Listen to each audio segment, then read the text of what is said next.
नमस्कार मंडळी, स्वामी आहेत या चॅनलवर आपले स्वागत आहे। आज वर्षातील शेवटचा दिवस, येणारं नवीन वर्ष तुमच्यासाठी वर्ष चांगले जाणार आहे।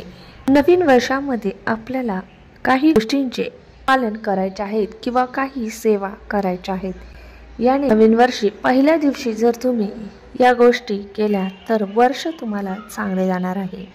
सर्वप्रथम तुम्हाला ब्रह्ममुहूर्तावर उठायचं आहे, उंबरठ्याचे पूजन करायचे आहे, घरातील देवपूजा करायची आहे, सूर्याला अर्घ्य द्यायचा आहे, घरातील वडीलधाऱ्या लोकांना नमस्कार करायचा आहे। नवीन वर्षाची सुरुवात नेहमी गोडाने करायची असते। येणारे दिवस, येणारे महिने तुम्हाला चांगले जाणार आहेत। पहिल्या दिवशी घरामध्ये काहीतरी गोडधोड करायचं आहे।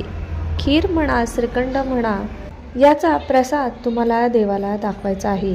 त्या दिवशी तुम्हाला आवर्जून एका तुमच्या जवळपास असणाऱ्या मंदिरामध्ये जायचं आहे। देवीचं मंदिर असेल तर तिथं ओटी भरायची आहे आणि येणारं वर्ष आम्हाला सुखाचं, समृद्धीचं, भरभराटीचं जाऊ अशी प्रार्थना करायची आहे। कुलदेवीच्या दर्शनाला जाणं शक्य नसतं आणि या दिवशी खूप गर्दी असते, म्हणून या सेवा तुम्ही घरच्या घरी किंवा तुमच्या जवळपास असणाऱ्या मंदिरांमध्ये जाऊन करायची आहे।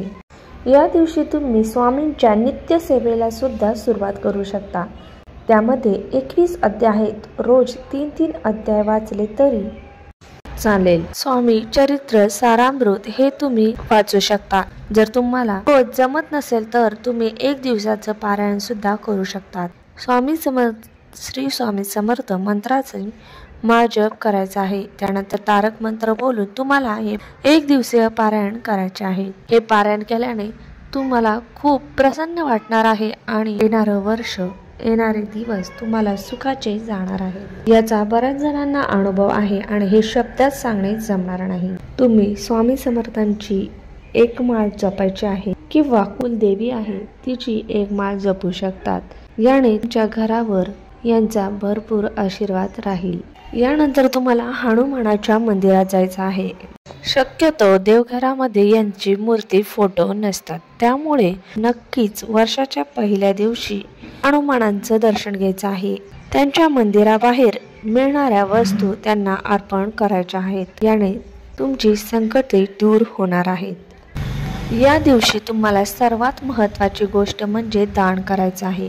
आपण कितीही कमवू द्या, त्यातील थोडासा भाग आपण दान करायचा आहे आणि त्या लोकांना ते दान केल्यानंतर मिळणारा जो आनंद आहे तो अगणित आहे। त्यांचा आशीर्वाद जो आपल्याला मिळतो तो कुठेच मिळू शकत नाही। या दिवशी तुम्ही दारांना तोरण लावू शकता। अशी वर्षाची सुरुवात जर तुम्ही छान केली, प्रसन्न मनाने केली तर नक्कीच येणारं वर्ष तुम्हाला खूप लाभदायक ठरणार आहे।